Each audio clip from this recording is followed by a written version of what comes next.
Don't worry about the crutch. I have a disability, but I don't need the crutch. It's mainly for in case you get mugged. You know, people are less likely to attack you on crutches, and if they do, they're probably a bit mental. Plus, this way I've got a longer reach.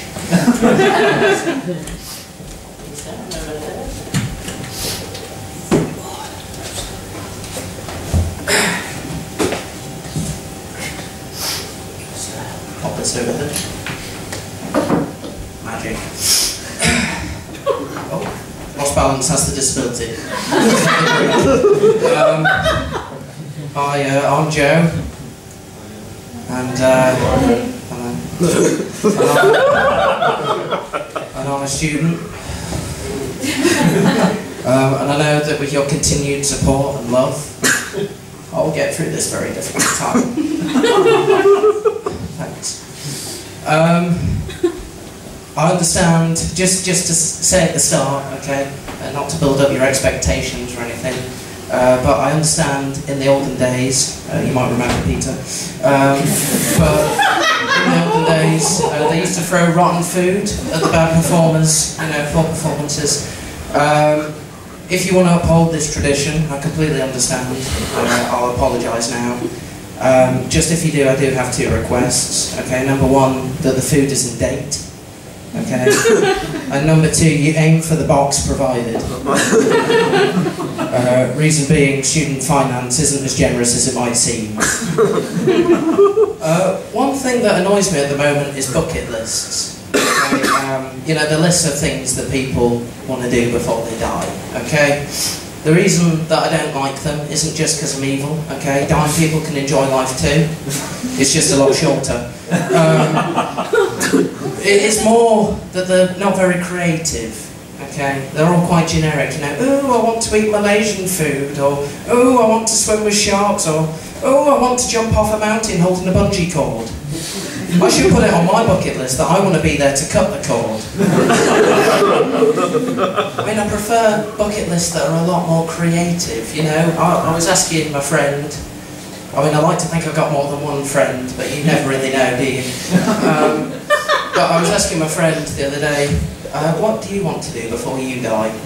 You know, just a light-hearted conversation amongst friends. That's probably why I've got one friend. But what do you want to do before you die? And he said, do you know what?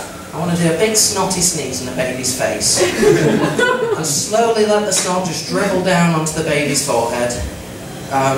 Being a weird person, you know, I probably would have left it there, but I was inclined to ask why. And he said, you know, babies have that really smug look about themselves, like nothing bad will ever happen to them, you know. Really, I'm just teaching them a life lesson. Also, it sounds funny as shit. And to be honest, after he said that, I could kind of see where he's coming from, but, you know, I'm not going to add it to my list, because I don't believe in adding your hobbies. No, the thing on my list, and it's really the only ambition I have, really, is one day I want to volley a frog. You know, just have a sweet, innocent little frog just hopping around, minding his own business, catching flies and stuff. You know, just have it bounce in front of my right foot. You know, just for a split second, BANG! Ambition complete. But the problem with this is, especially having a disability, it's quite difficult to kick a frog, I imagine. It's hard enough kicking a football. Or a person. But yeah, so I've had to come up with training here, and just in case it happens, you know, there are risk factors involved, okay? So number one, I need to warn people that that's what I'm about to do. It could be horrifying. I don't want to give someone post-traumatic stress disorder, okay? So people need to know, and instead of going around, because I don't know when it's going to happen, going around saying to people, don't worry, you know, just stand away from me for the rest of my life, because one day I will be kicking a frog. Just repetitively, over and over again, because you might find I've killed myself before I even get that far. I've come up with a system. Basically, whatever happens, I always wear a sign. Okay, so I'm wearing it now. I'll take the jacket off, okay, because show off the guns. The tape kind of melted off me because moving on crutches makes you quite sweaty. But if you can't read it, it says, warning, frog volley, approach with caution. I think I've, nailed all the legal health and safety things there. So yeah, that's phase 1 complete of the training, really. Phase 2 is I always need to be prepared to kick a frog. As I said before, I don't know when it's going to happen. It's hard enough preparing for a football when I know it's going to happen. Okay, so basically I've come up with a walk, and it's not actually that different from a normal walk, really, with a disability and stuff, but it's, it's along the lines of this, it's quite, makes me quite mobile, also if I need a poo I can hold it in easier. But I can just, like this, helps with balance I imagine as well, my core will be ripped, hopefully. And the third one, I'm not too happy about this one, is I need to be careful not to kick little children. I have thought quite heavily about how I could do this, okay?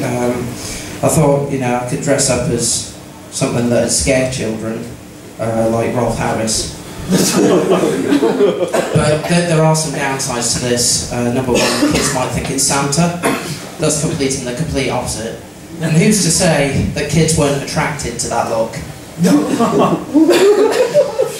Because given Rolf Harris, his success in his eyes, this must be something about that look.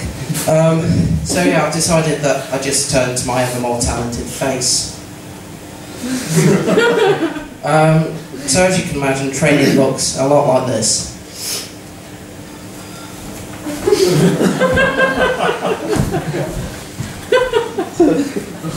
Okay, I have a theory. It's called the windowsill theory.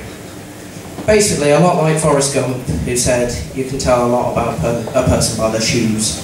I think you can tell a lot about a person by their windowsill. I think, going along with the crutches idea, it works quite well for self-defense. Okay, because say if you walk past any halls of residence, pretty much any of them, you'll see beer cans around, and a burglar could go up to them, and then see the sorry, my accent goes all weird sometimes, but see the beer cans, and then think that there's two things here that could be going through that person's mind. Number one, these could be raging alcoholics, I'm not going in there, I'm not mad. Number two, these could be students, they don't own shit. Not worth nicking anyway. Personally, I like to put bags of protein and bottles of protein on my windowsill, thus giving the view that I'm hench. I don't use the protein, not that you can tell. But also, the illusion's slightly broken when I limp out of the house on crutches. So it's best just to stick with what you know, really. Slightly gutted about the amount of food. But, see me after. But yeah, I'll just leave you with this final point, okay? Bad performances, as we've all seen so far with me, are a lot like orgies. Okay, I'm in a room full of people I don't know. Might recognise the odd face, but that just makes it that bit more embarrassing. I am alienating you all, and I'll never be able to look any of you in the eyes ever again. Not even you, Peter. And you're all judging me on my performance, when really all I'm trying to do is please all of you. Well, thanks for sitting there and laughing a bit, it's been nice. I'm Joe.